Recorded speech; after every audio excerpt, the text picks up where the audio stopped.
Pas ici hébreu encore.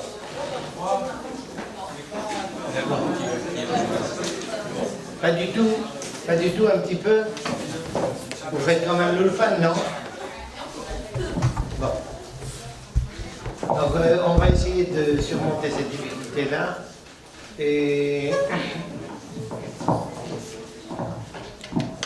en face de vous, pour les gens qui comprennent l'hébreu, il y a un texte.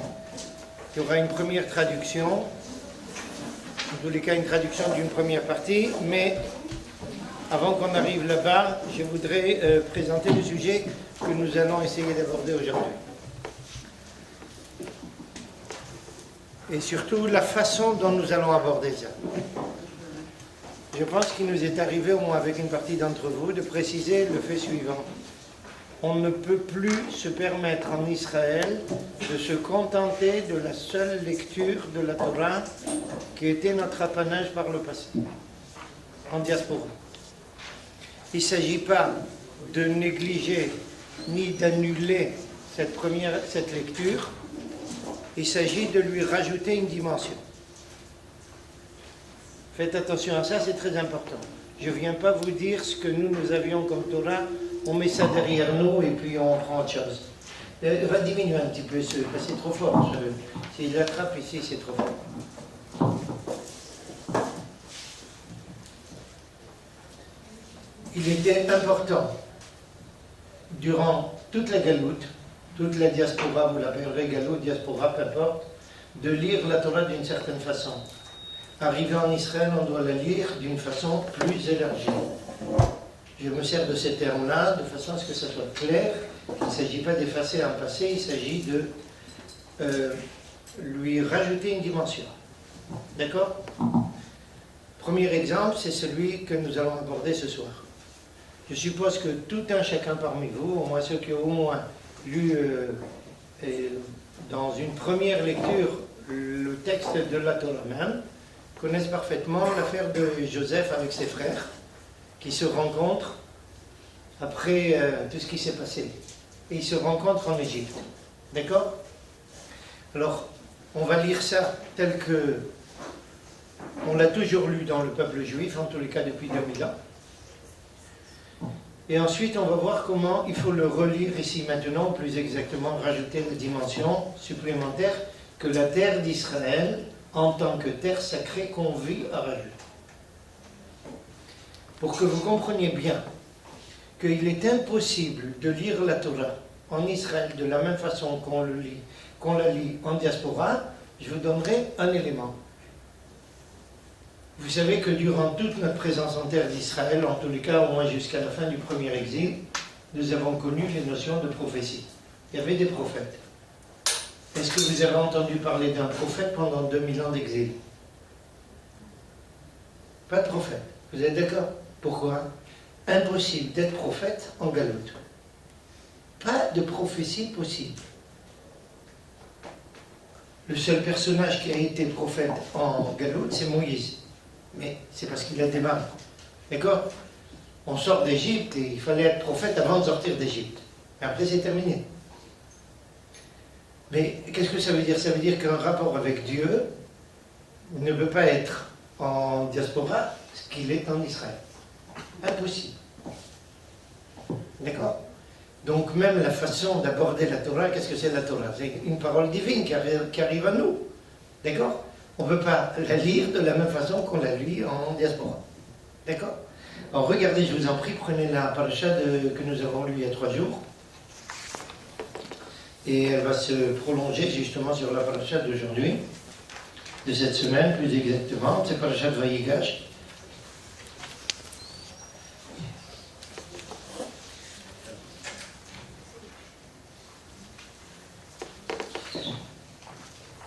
Regardez ce que le texte de la Torah nous présente. Je vous rappelle brièvement, Joseph a été vendu par ses frères à une caravane d'Arabes qui l'ont vendu comme esclave en Égypte. Et de là-bas en Égypte, il finit par devenir le vice-roi d'Égypte, le vice-pharaon plus exactement, je crois qu'il faut le dire sous cette forme-là. Il devient vice-pharaon. Top. la famine qu'il a annoncée à Pharaon se présente, elle s'abat sur tout le Moyen-Orient. Les frères de la famille de Joseph, de Jacob et ses enfants ont besoin de manger. On cherche du manger. Le seul endroit où il y avait des provisions, c'est en Égypte, puisque c'est Joseph qui avait préparé tout cela. D'accord? Les frères arrivés en terre d'Égypte, Joseph d'abord s'enquête de son père, est-ce qu'il est vivant, est-ce qu'il est en bonne santé, etc. Ensuite, il joue à l'ignorant, en disant, est-ce que vous avez encore d'autres frères à part ceux que je vois ici? Et il lui annonce qu'il y a évidemment un autre frère qui s'appelle Binyamin, qui est là. Et, bon, il leur donne ce qu'ils ont demandé, ce qu'ils sont venus acheter, en les prévenant que la prochaine fois, s'il revient, il n'est pas question qu'il revienne sans Binyamin. Mais revenir sans Binyamin, Benjamin, ça, revenir sans Binyamin, c'est demander à Jacob d'accepter que le deuxième fils de la femme bien-aimée, Rachel, entre en danger. D'accord? Est-ce que quelqu'un parmi vous sait pourquoi il y avait un danger? Quel danger il y avait? Le fils Pharaon demande, il veut voir ma jeune. Pourquoi Jacob a tellement peur? Pardon? La dernière fois qu'ils ont pris un des fils de Rachel, il n'est jamais revenu. Ils n'ont pas pris, c'est Jacob qui l'avait envoyé. Il l'a pas envoyé avec ses frères. Il l'a envoyé, alors ça veut dire qu'on ne doit pas bouger. C'est arrivé une fois un malheur, une catastrophe, alors on ne bouge plus. Non, écoutez, une petite information extrêmement importante. Dites-moi, depuis combien de temps Joseph est en Égypte? Pardon? Non, mais depuis combien de temps il est déjà en Égypte? Ça fait 21 ans, d'accord? Depuis combien de temps il est vice-pharaon? 2 ans. Ça fait au moins 9 ans. Parce que cet an de prospérité, plus les 2 ans de famine qui dirait, d'accord? Ça fait au moins 9 ans. Il n'est pas capable d'écrire une lettre à son père en lui disant « je suis vivant ». Qu'est-ce que c'est ce fils-là? Pardon? Il ne pas qu'il avait peur qu'il fasse une attaque en l'appelant comme ça? Non, non. Jacob, il le savait. Parce qu'il y a des médecins dans la famille qui parlent comme ça. Pas du tout. Jacob, il n'avait pas besoin de ça pour ça. Il avait le roi Racolet. Non, il a été noté. Et s'il avait le roi Jacob, est-ce qu'il lui faisait savoir ça? Comment il ne l'a pas su jusqu'au moment où il revoit son fils? C'est ce qui est écrit après Midrash. Laissons le Midrash de côté pour l'instant. Essayons au sens littéral du texte. Essayons de réfléchir un petit peu, de voir qu'est-ce qui s'est passé. Vous êtes d'accord que la question est une question. Comment pendant au moins 9 ans, il a une position extrêmement importante en Égypte, dans la plus grande puissance de l'époque, il n'écrit pas une lettre à son père pour lui dire « je suis vivant ». Alors écoutez bien, vous savez pourquoi il n'a pas écrit à son père? Parce que l'Égypte et la terre de Canaan sont en pleine guerre.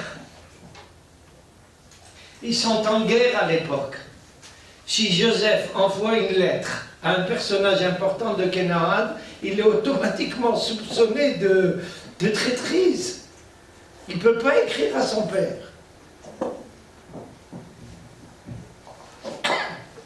Et vous voulez une preuve de cela? Quand Jacob va décéder, c'est la paracha de cette semaine. Il appelle Joseph en lui disant, je te demande, prête-moi serment que tu vas m'enterrer en terre d'Israël et pas en Égypte. Donc, Joseph lui a prêté serment, mais quand Jacob décède, Joseph envoie des délégués chez Pharaon pour lui demander l'autorisation d'enterrer son père en Israël, pardon. Pourquoi il doit envoyer des délégués? Il ne peut pas lui parler directement. Vous avez compris pourquoi? Aller enterrer le père du vice-pharaon en terre d'Israël avec laquelle on est en guerre en Égypte, vous vous rendez compte comment ça s'est accepté? Il est obligé d'envoyer par personne interposée la requête à Pharaon, parce qu'il n'était pas du tout sûr que Pharaon allait donner son accord. Il aurait pu même avoir une réaction extrêmement violente. D'accord? Donc Yosef ne peut pas dire un mot.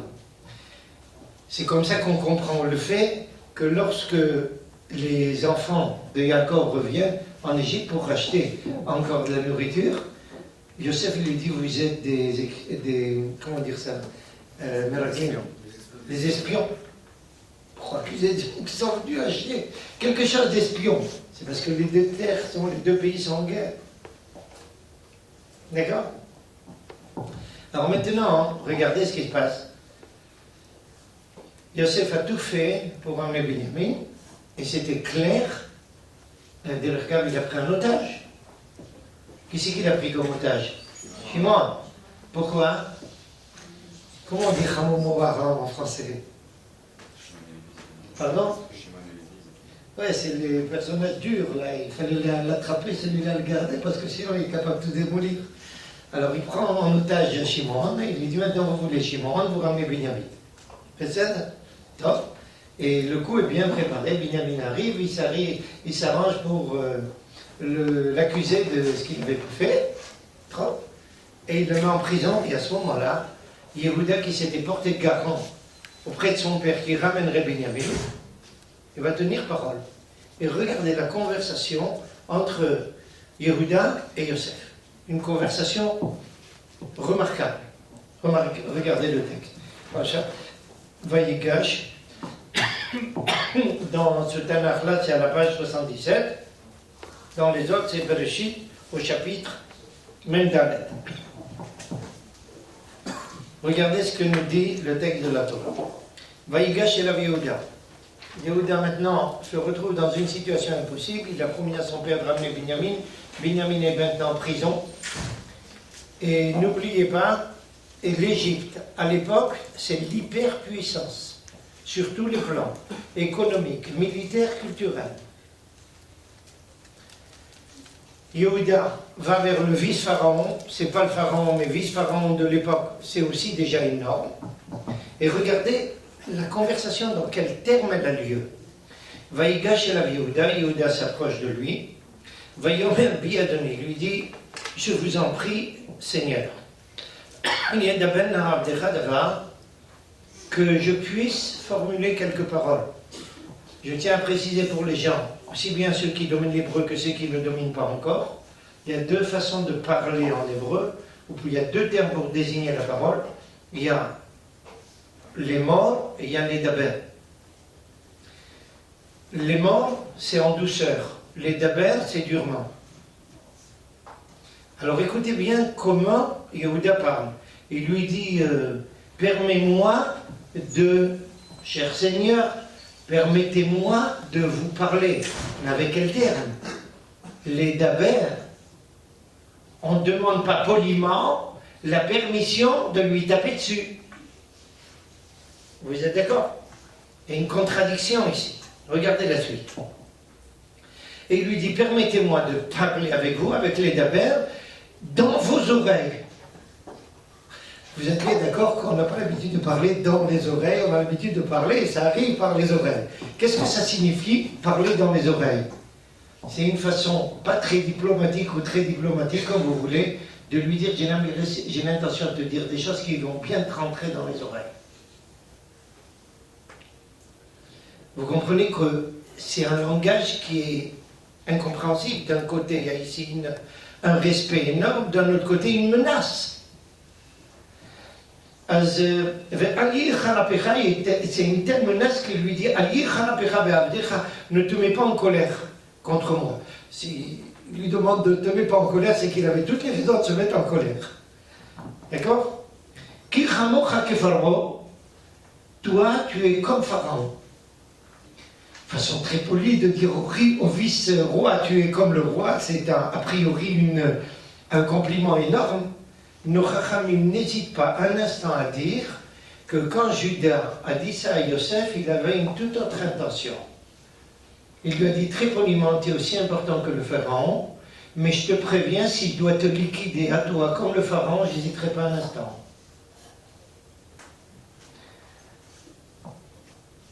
C'est un langage qui est ambivalent, il se comprend comme une politesse, mais en fait derrière ça il y a une menace de Judas au vice-pharaon d'Égypte. Vous vous rendez compte un petit peu de cette, comment dire ça, cette je dirais, insolence. C'est presque une insolence. Regardez la suite. Et il lui retrace toute l'histoire. Adoni, Sha'al et Travadav, les morts, Yesh, Narekrem, Abraham. Tu nous as posé la question, est-ce qu'on avait un père ou on avait des frères? Nous t'avons répondu poliment, on a un père qui est très âgé, veillez les économes Katan, un fils de vieillesse, Ken qui est tout petit, et son frère est mort. Il est resté tout seul, et de sa mère, le seul enfant de sa mère. D'accord? Nous avons dit, tu nous as demandé, Horidou est là, amène-le ici. Voici maintenant, je veux juste jeter un coup d'œil sur lui. Oh. Nous avons répondu à cette requête de la façon suivante. Cet enfant ne peut pas quitter son père, parce que s'il quitte son père, le père va en mourir de détresse. Oh. Tu nous as répondu, si, il continue en tous les cas, de toutes les façons, on a descendu ce fils ici, parce que c'est toi qui exigeais, on n'avait pas le choix. Tu nous as mis contre le mur, on n'avait pas le choix. Il fallait qu'on amène ce jeune ici, et maintenant tu l'accuses de vol. Si tu n'avais pas demandé qu'il vienne, il n'y aurait pas eu de problème, c'est toi qui as provoqué tout ça. C'est pas de notre faute. Et cette conversation se termine, Judas va terminer ça, en racontant quel va être l'impact sur son père si Binyamin n'est pas relâché. Et regardez la suite, tournez la page s'il vous plaît. Au chapitre 45. Regardez ce que la Torah déclare. Velo Yachol Yosef leitapek, Joseph était incapable de se retenir. Qu'est-ce qu'a fait Yehuda? J'ai commencé à vous traduire ça étymologiquement, mais si on continue, toute l'heure va passer là-dessus, on n'a pas le temps, je vais aborder un autre problème. C'est un véritable monologue de Judas devant Yosef. Yosef ne dit pas un mot, ne répond pas un mot, c'est lui qui craque. À la fin du discours, Yosef ne peut pas se retenir, il demande à tous les Égyptiens de quitter la grande. Et à ce moment-là, il se fait reconnaître par ses frères. Les frères sont époustouflés, n'arrivent pas à croire ça, qu'il s'agit du frère. Il a mis tout le monde dehors, juste la famille est là. D'accord? Qu'est-ce que ça veut dire d'abord, pourquoi Yosef a procédé de cette façon-là? Alors écoutez bien parce que c'est extrêmement important. Il y a un principe de la Torah qui est le suivant. Quelqu'un qui a commis un crime, qui n'a pas réparé ce crime, si un jour il se retrouve en danger, sans avoir réparé son crime, il risque de ne pas s'en sortir. Yosef sait parfaitement qu'il y a une promesse divine que le peuple juif va être en exil pendant 4 siècles. On le sait depuis Abraham. Akadosh Baruch Hu l'a annoncé à Abraham.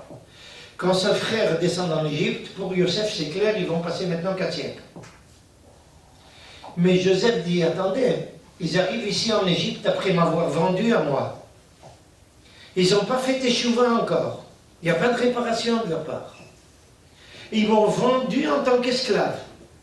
Ils arrivent ici, ils vont être esclaves. S'ils ne réparent pas cette erreur avant de rentrer en Égypte, ils ne sortiront pas d'Égypte. Akadosh Baruch Hu ne leur permettra pas de sortir. Donc, il faut absolument qu'il y ait teshuva avant qu'ils arrivent ici. Maintenant, le principe de la Torah est le suivant. Quand est-ce qu'on sait que quelqu'un a fait teshuva et réparé une faute? Quand il se retrouve dans la même situation où il a fauté et qu'il ne réitère pas. D'accord? Ils ont vendu leur frère. Comment doit être la réparation? Ben, de se retrouver dans une situation où il y a un autre frère, le véritable frère Binyamin, qui risque aussi d'être esclave, et de voir est-ce que cette fois-ci, ils vont tout faire pour empêcher qu'il soit vendu. Et c'est ce que fait Yehuda. Yehuda va parler à Yosef très poliment, diplomatiquement, mais de façon violente, camouflée. Il lui dit la chose suivante, j'ai promis à papa de ramener cet enfant-là, je le ramènerai, si pour ça je t'enlève la tête à toi et à Pharaon, la tête elle tombera. Je ne sors pas d'ici sans mon frère. Il faut un courage inouï à toutes les époques de l'histoire et a fortiori à l'époque pour être capable d'affirmer des choses pareilles. Prendre un risque pareil, terrible. Yosef peut le liquider sur place, il n'y a rien qui va l'empêcher. Et Yehuda n'a pas peur. D'accord? Maintenant, jusque-là, c'est la lecture classique de la Torah pendant 2000 ans. Maintenant, passons à la lecture supplémentaire, je dis bien supplémentaire, elle ne vient pas éliminer la précédente, elle vient se rajouter dessus. Yehuda et Yosef, ce sont deux courants dans le peuple juif. Ce n'est pas juste deux personnes, c'est deux personnes évidemment, mais ce sont avant tout deux courants dans le peuple juif. Deux façons d'aborder la vie et deux façons d'exprimer leur judaïsme. Et deux façons qui peuvent être très très problématiques quand elles se rencontrent. D'accord? Autrement dit, dans cet affrontement entre Yehuda et Yosef, c'est un affrontement qui se perpétue durant toute l'histoire jusqu'à aujourd'hui. Et c'est sur ce plan-là que je veux m'attarder maintenant. D'accord? Regardez le texte ici. Vous avez le texte en hébreu. Maintenant, je vous dis la vérité, il n'y a pas de traduction. C'est un texte rédigé par le Rav Kook. Il n'a jamais été traduit. Et puis, j'ai cherché une traduction, il n'y avait pas de traduction. Bon, j'ai commencé ce soir à la traduire. Ça m'a pris pas mal de temps. Il faut évidemment améliorer ça. Je vais le montrer tout de suite. Mais je n'ai pas réussi à tout. Je n'ai pas eu le temps de tout traduire. Alors, moi, le début. D'accord? Pour ceux qui ne comprennent pas l'hébreu, je vais vous montrer le texte en français.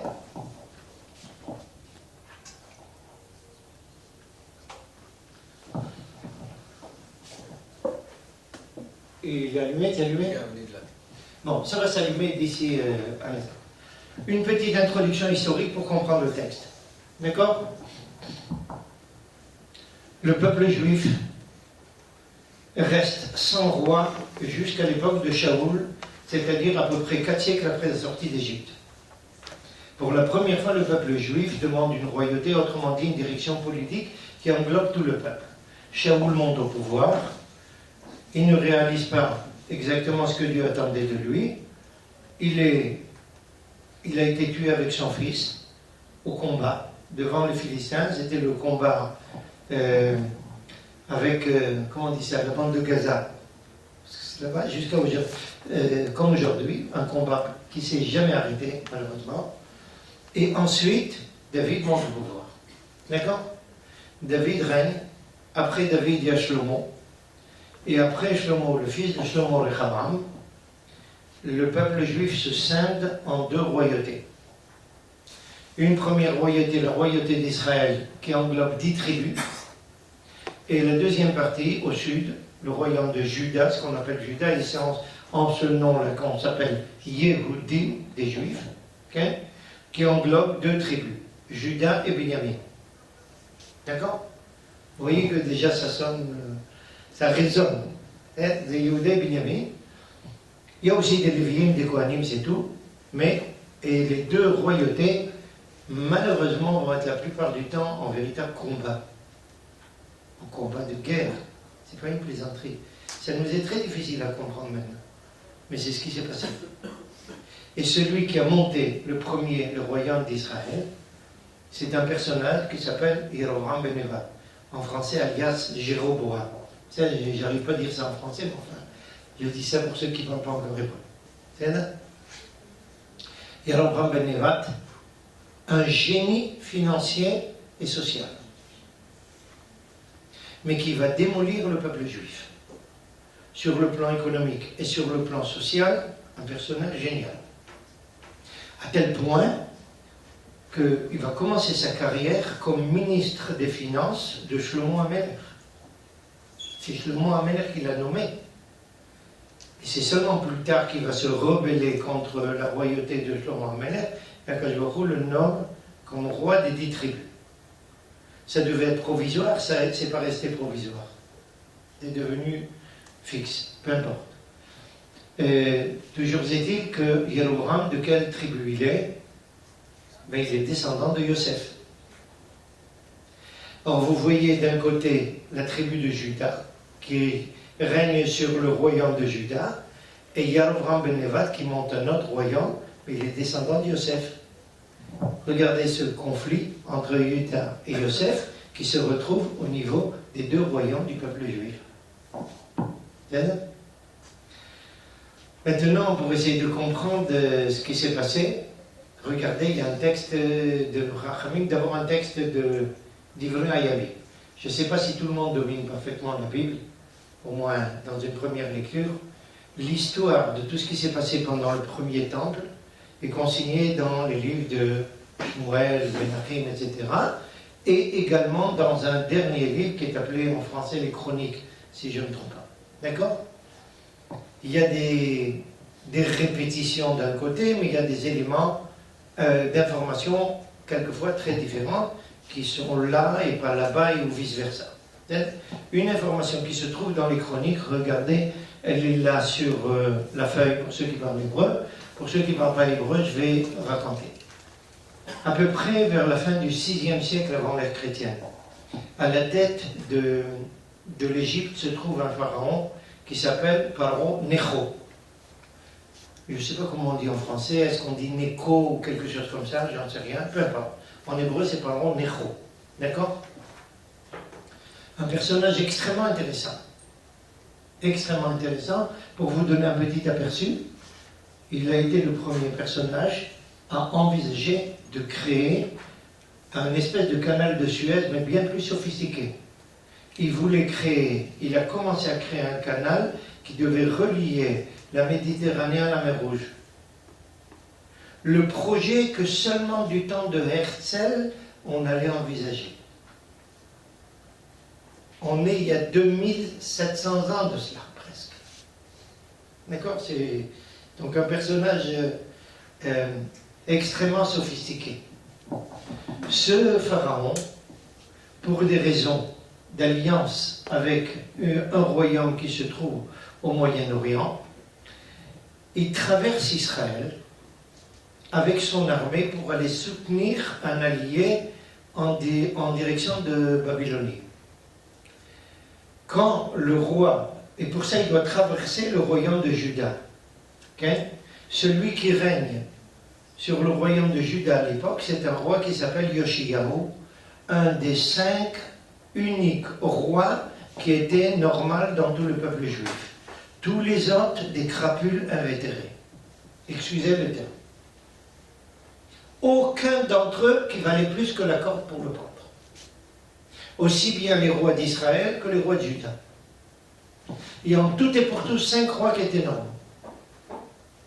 C'est une question théologique et philosophique sérieuse. Ce n'est pas notre sujet, au passage, je signe. Yoshiyahu est un de ces 5 sadikim. Quand Pharaon Necho, en direction de Babylonie, veut traverser le royaume de Juda parce que c'est sur son passage, Yoshiyahu soulève l'armée pour l'arrêter. Pharaon Necho lui dit « Ne viens pas au combat, je t'en veux pas toi, je traverse seulement, laisse-moi passer, j'ai pas l'intention de t'attaquer. Laisse-moi passer. » Yoshiyahu ne le laisse pas passer et Pharaon Necho est obligé de partir en guerre contre Yoshiyahu et Yoshiyahu se fait tuer. Et c'est le Pharaon Necho qui, ayant eu victoire sur Yoshiyahu, va nommer le fils de Yoshiyahu à la tête du royaume de Juda. Donc ce n'était pas quelqu'un qui était hostile au peuple juif, il voulait simplement passer. Pourquoi Yoshiyahu l'a pas? C'est un texte du Talmud qui s'occupe de ça, mais ça c'est un problème à part. Je parle de l'événement simplement. Mais pour le peuple juif, c'était un drame. Un des meilleurs rois de toute son histoire, des plus tzadikim, est massacré comme ça, sans raison. D'accord? Et voici, regardez ce que dit le texte de Divrei Hayamim à ce sujet. Et il annonce le texte de Divrei Hayamim, regardez, pour ceux qui comprennent l'hébreu. Ah non, c'est pas ici, c'est pas dans ce texte. Ici, c'est ce que je vous ai raconté, c'est dans ce texte-là. Il y a dans le prophète Zecharia, qui vit au début du 2e temple, une complainte concernant justement cette mort de Yoshia. Et il dit la chose suivante. Regardez ici le texte. Ça, vous avez, c'est le texte du Rav Kook, qui est traduit en français. Ne soyez pas trop exigeants, j'ai fait ça en vitesse autant que je pouvais. Et il faudra améliorer ça. Pour ceux qui lisent en hébreu, lisez-le en hébreu. On va lire le texte en hébreu. Voyons Rabou. J'ai pas besoin, j'espère, de vous expliquer qui est le Rav Kook. Tout le monde sait qui est le Rav Kook ou pas? Est-ce qu'il y a des gens qui ne savent pas? N'hésitez pas à me le dire. Pardon? Il y en a qui savent pas. Il y en a qui ne savent pas. Le Rav Kook Rabotai est un personnage qui est né en 1865 en Lituanie, décédé en 1935 en terre d'Israël, un des plus grands rachamim des derniers temps, des derniers siècles. C'est celui qui a toujours été à la tête du sionisme religieux dans le monde entier. C'est un personnage qui était d'une envergure exceptionnelle, non seulement en Torah, mais en philosophie, en histoire, en ce que vous voulez. Et un point extrêmement important, sachez que c'est lui qui a participé avec l'ex-président d'Israël, Weizmann, à l'obtention de la déclaration Balfour. Le monde laïque en Israël ne rapporte pas ça parce qu'il n'a pas jamais l'intention de préciser que c'est un rabbin qui a aidé à obtenir la déclaration Balfour. Excusez-moi si ma critique est acerbe, mais je n'ai pas du tout l'intention de la retirer. D'accord? Et regarde, pour vous donner un petit aperçu du personnage, le Rav Kook est né en Lituanie, il parlait donc le russe, il parlait le yiddish, j'en parle le yiddish, il parle évidemment l'hébreu. C'était un poète exceptionnel, un lyrique exceptionnel. Vous allez le voir, pour ceux qui ont l'habitude, c'est même pour quelqu'un qui domine parfaitement la langue hébraïque, tout ce qu'il écrit c'est du chinois ancien. On a des difficultés à comprendre. Et quand il a voulu justement intervenir en faveur de la déclaration Balfour, il fallait qu'il parle en anglais. À Londres, comment il allait parler? Alors, il devait apprendre l'anglais. Seulement, d'un autre côté, il ne voulait pas perdre du temps qu'il pouvait consacrer à la Torah à apprendre l'anglais. Alors, qu'est-ce qu'il a fait? Il a pris le Talmud traduit en anglais. Et comme il connaissait le Talmud par cœur, alors il a appris l'anglais en révisant le Talmud en anglais. C'est ça? Et sachez qu'au Parlement britannique, il y avait des grosses discussions parce qu'il y avait les assimilés d'Angleterre, les juifs assimilés, qui n'étaient pas trop pour la déclaration Balfour. Alors les députés, les sénateurs s'entretuaient. Est-ce que c'est le Rav Kook qui a raison ou bien ceux qui les soutenaient là-bas en Angleterre? C'est ça? C'est pour vous dire jusqu'où allait l'impact. Un dernier point peut-être pour vous raconter sur la personnalité.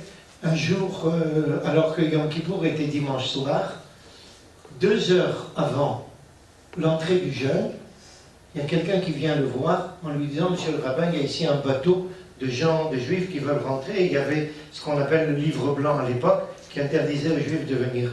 Ils sont venus voir le Rav Kook en lui disant « Voilà, il y a un bateau ici, il ne laisse pas débarquer ici. » Le Rav Kook laisse tomber tout. Il va au palais du gouverneur anglais. Et c'est dimanche. Dimanche, c'est sacré. Surtout à 5h de l'après-midi, c'est le moment du film, la télévision ne peut pas... Achab, le Rav Kook arrive là-bas, et puis il y a des soldats de garde. Il leur dit, je veux parler au gouverneur. Il dit, désolé, c'est dimanche, tout est fermé ici. Va lui dire que le Rav Kook est là. Top. Un des soldats va, il revient, vous pouvez entrer, monsieur le rabbin. Il arrive devant le gouverneur, il lui dit, monsieur le gouverneur, est-ce que l'Angleterre a droit de passer outre à la loi internationale? Le gouverneur lui dit, mais quelle loi internationale nous avons bafouée?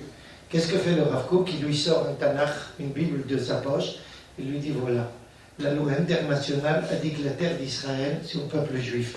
Laissez-les descendre et débarquer. Il les a laissés débarquer. Contre le livre blanc. C'est vous donner un petit aperçu du personnage. Donc, maintenant, regardez ce que le Rav Kook explique. Il y a un texte du Talmud qui nous dit la chose suivante. Regardez. C'est à la ligne 14. Voyons un dernier point extrêmement important. Ce que nous lisons maintenant, c'est l'oraison funèbre du Rav Kook au moment de l'enterrement de Herzl. D'accord? C'est pas du tout qu'un texte ordinaire. Herzl est décédé à l'étranger, mais ensuite on a amené son corps en Israël. Lorsqu'on a amené son corps à être enterré en Israël, on a demandé au Rav Kook de l'aspect de tout, faire prononcer une oraison funèbre. C'est l'oraison funèbre du Rav Kook. Et regardez comment il présente ça. C'est-à-dire, il faudra à l'occasion, justement, ici aussi un point extrêmement important. Dites-moi, l'affaire sionisme, c'est quelque chose de religieux ou pas? Qui pense que oui, qui pense que non? Dites-moi.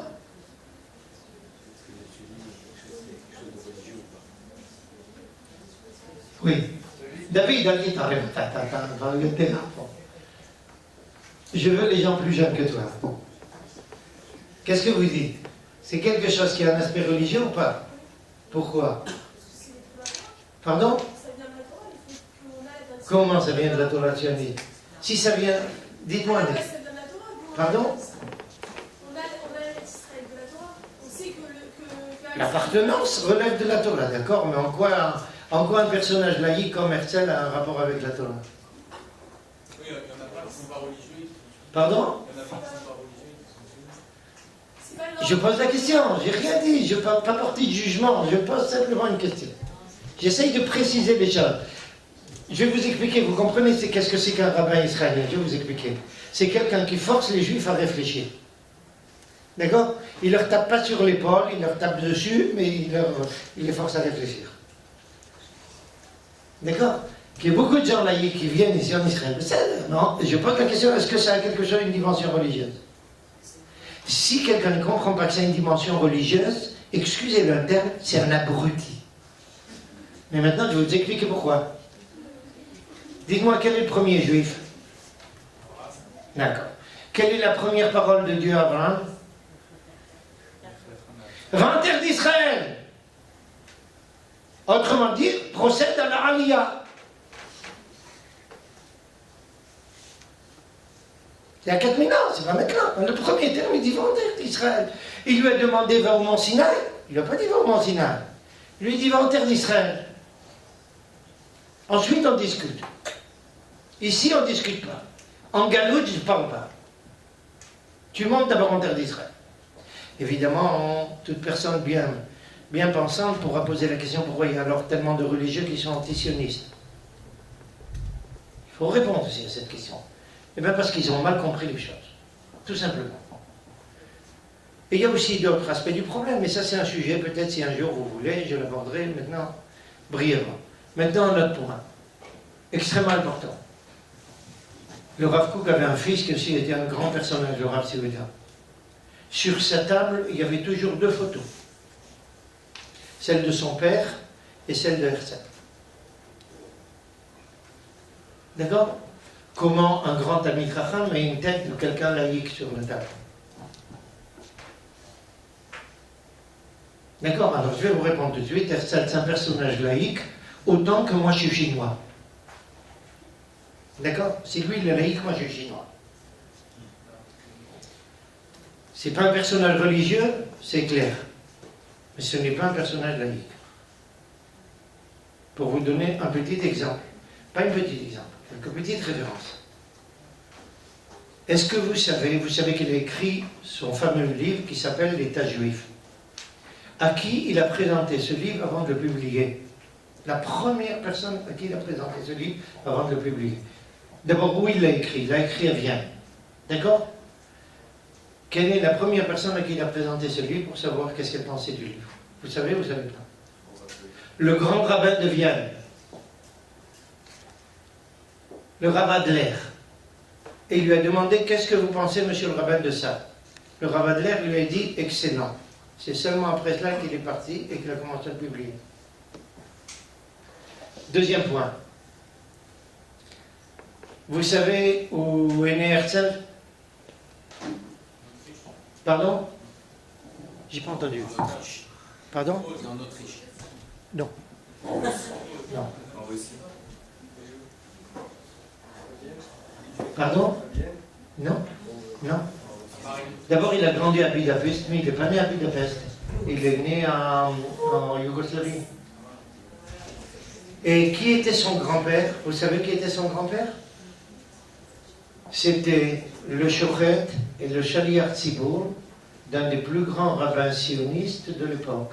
Du premier rabbin sioniste les 2 derniers siècles, qui a commencé à parler de sionisme avant que le père de Herzl soit né.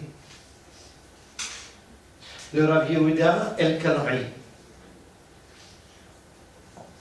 D'accord? Herzl est né là-bas. Son grand-père était donc le bras droit de ce rabbin, c'était le shochet de la ville, le Shaliach Tzibour, etc. La famille est passée à Budapest. D'accord? Il a grandi différemment, moins religieusement, peu importe, ça c'est un autre problème. Est-ce que vous savez que dans l'État juif, il dit quel doit être le bâtiment le plus élevé de Jérusalem? Est-ce que quelqu'un sait qu'est-ce qu'il dit que doit être le bâtiment le plus élevé? Le temple. Le temple. Pas moins que ça. Est-ce que quelqu'un qui parle comme ça est un personnage laïque? C'est pas un personnage laïque. C'est peut-être pas un hyper-orthodoxe de Mère Charlie, mais c'est pas quelqu'un de laïque. D'accord? Je vous dis ça parce que ici, le monde laïque se fait un point d'honneur de le présenter comme un personnage laïque. Et tout ça pour taper sur la dimension religieuse. C'est-à-dire?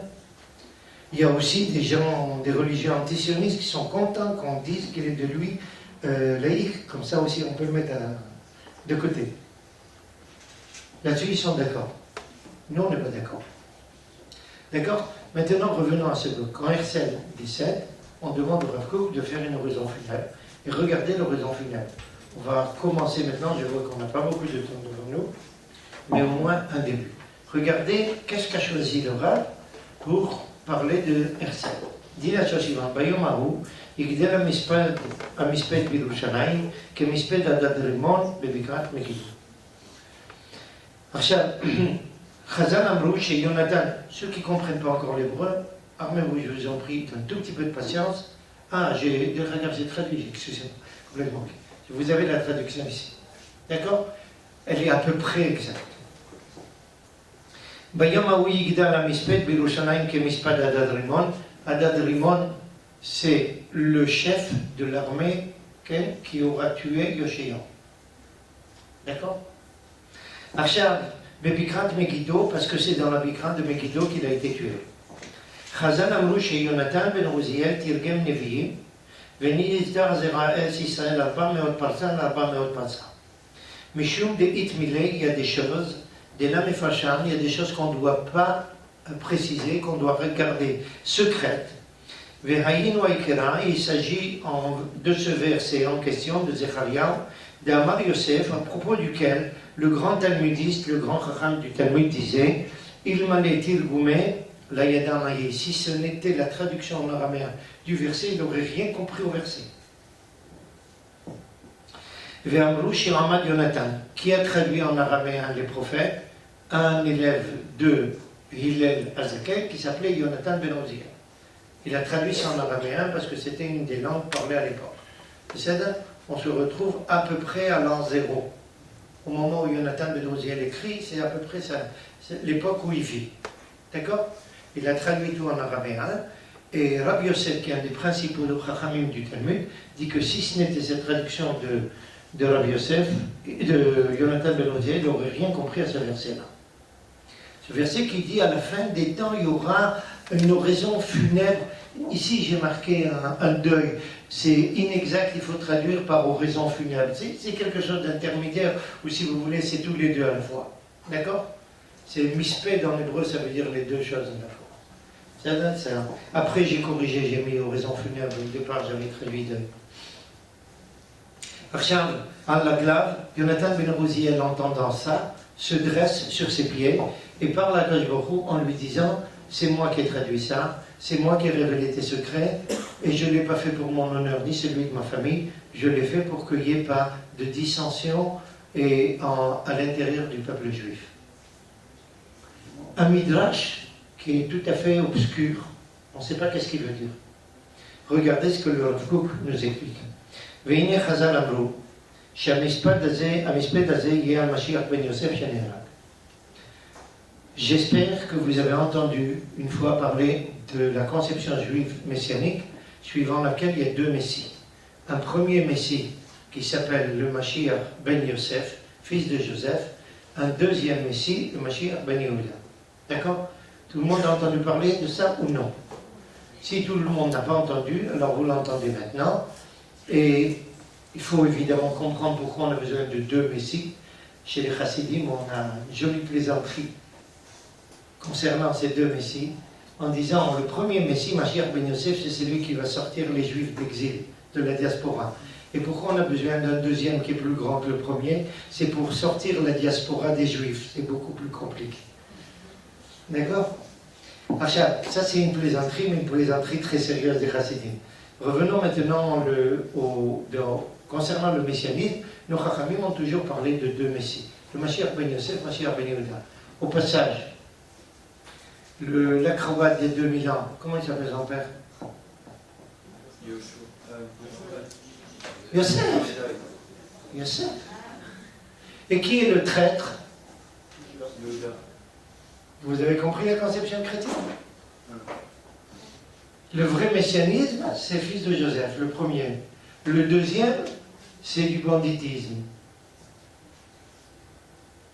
Vous voyez, même par le biais de la chrétienté, comment cet affrontement entre Joseph et Yehuda se maintient durant toute l'histoire. Dans tous les domaines, dans tous les contextes. D'accord? Et regardez ce que nous explique le Rav Kook. Rav Kook nous dit, il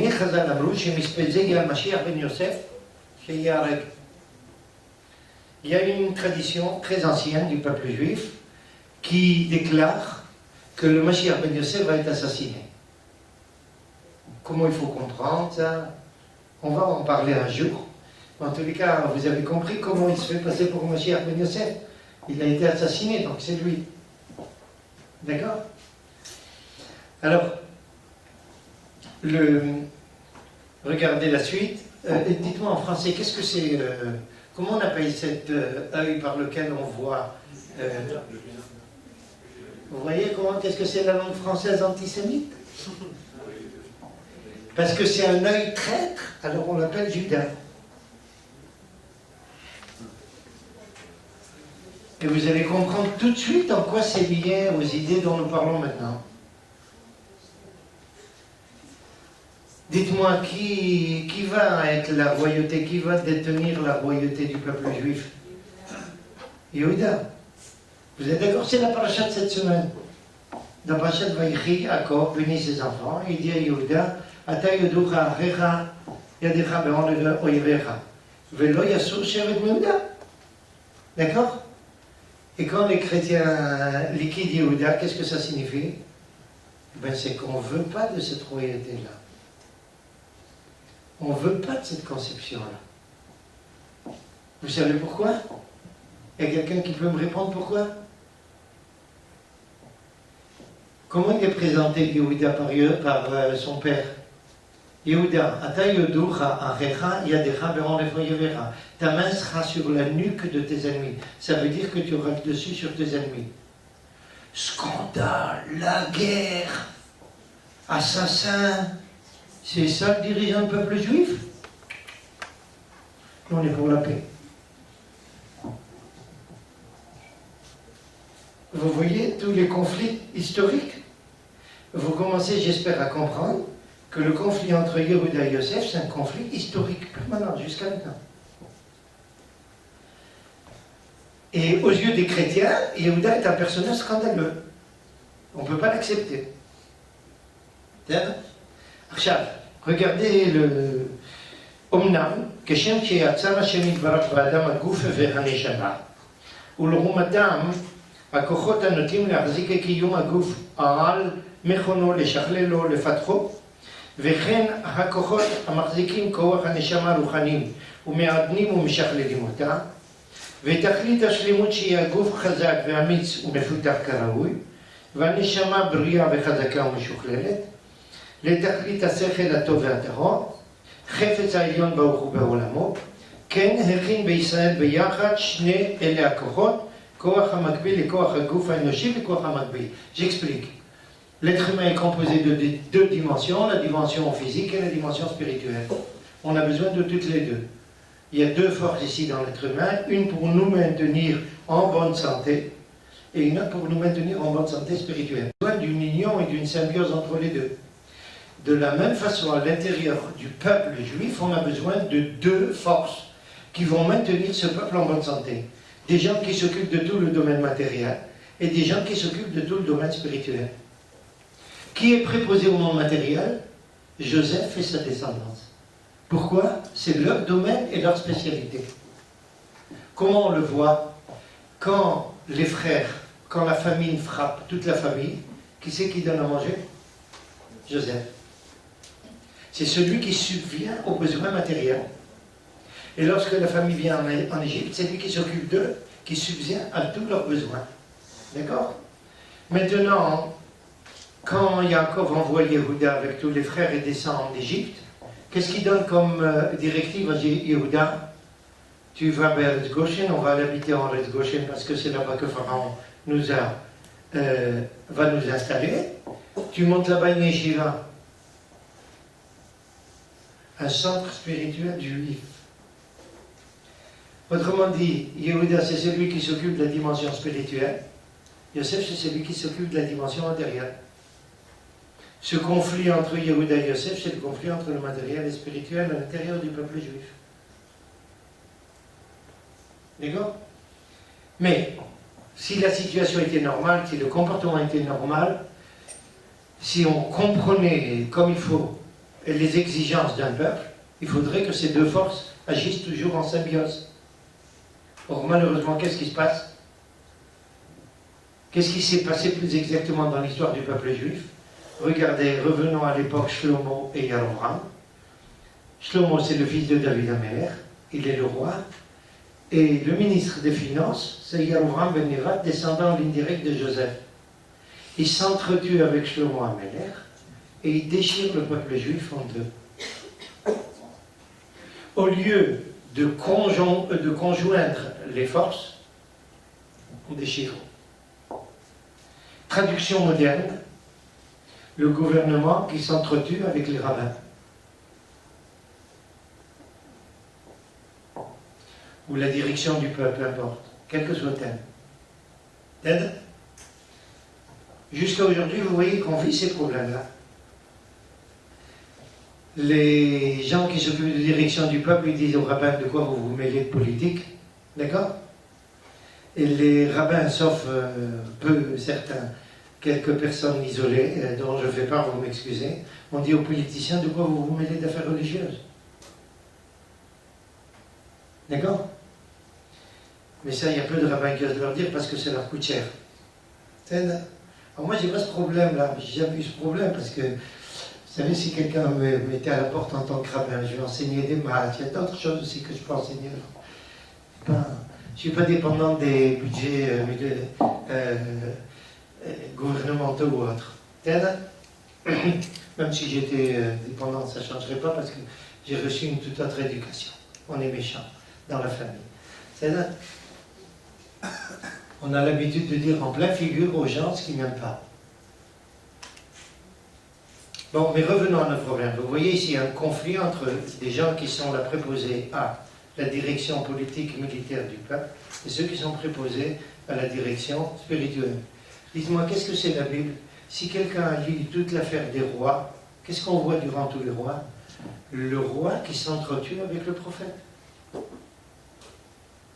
La direction politique s'entretue avec la direction spirituelle. C'est un gros problème qui se maintient. Maintenant, justement, au niveau de Yehuda et Yosef, ça aurait dû aller ensemble parce que c'est le bien de tout le peuple. Malheureusement, c'est passé à côté. Ce conflit donc entre eux, mais maintenant on peut conclure un petit peu. Lorsque Yehuda prend la parole devant Yosef en Égypte, qui c'est qui craque? Yosef. Dans l'histoire, c'est celui qui relève du matériel qui va craquer. Mais à la fin. D'accord? Au moment, il ne craquera pas. au moment où il aura compris sa place. Yosef craque, il a compris que Yehuda a raison. Mais c'est juste à la fin. Il y a un combat durant toute cette histoire. C'est ça? Je vous donne un petit exemple. Il faut traduire ça aussi en terminologie du Technion. Un jour ici, quand j'étais ici rabbin, pendant une certaine période, j'ai permis aux jeunes qui se mariaient de se marier ici dans l'enceinte de la synagogue tout autour.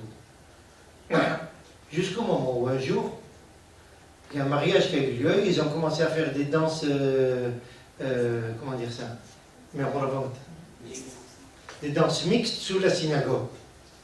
Un peu de respect. J'ai fait une remontrance aux personnes en question. La direction du Technion a piqué une crise.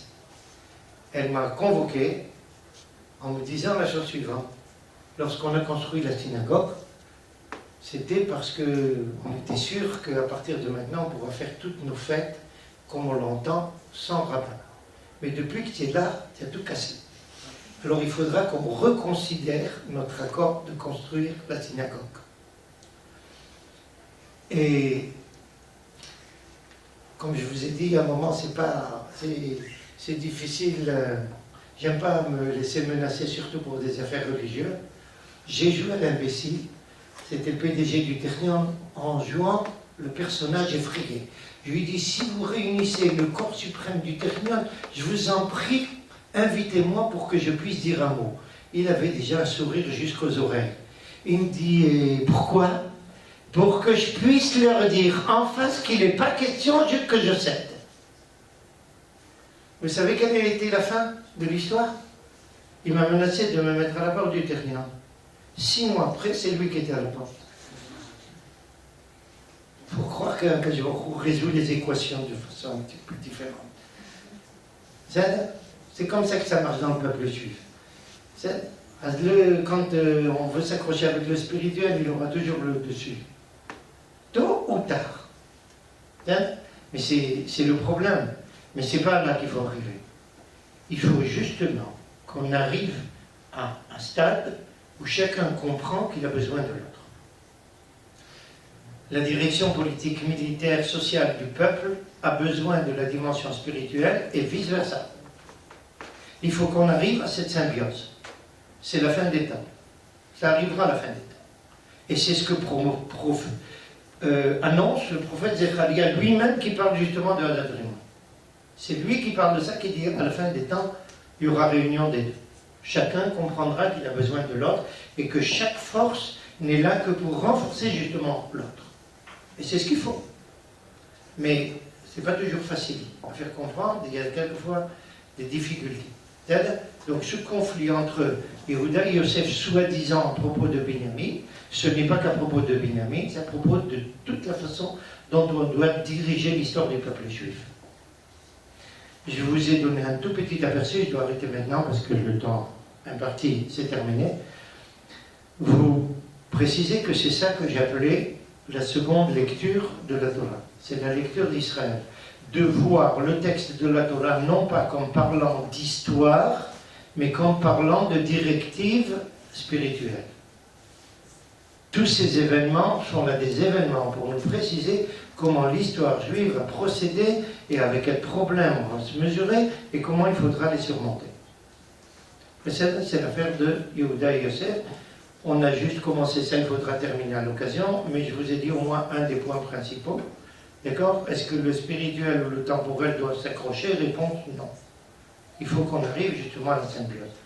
Derech Hagav, sachez qu'il y a une excellente façon de rapprocher ce moment où il y aura symbiose des gens comme vous ici, qui sont à la fois des gens religieux et à la fois dans le monde universitaire. C'est une façon de procéder à déjà une première symbiose. C'est fondamental. D'accord? Quand quelqu'un sera là pour faire progresser sur le plan matériel le peuple juif et l'État d'Israël, et en même temps représenter une dimension spirituelle, c'est exactement ce dont on aspire. D'accord? Donc, Asbas Lacha tout le monde.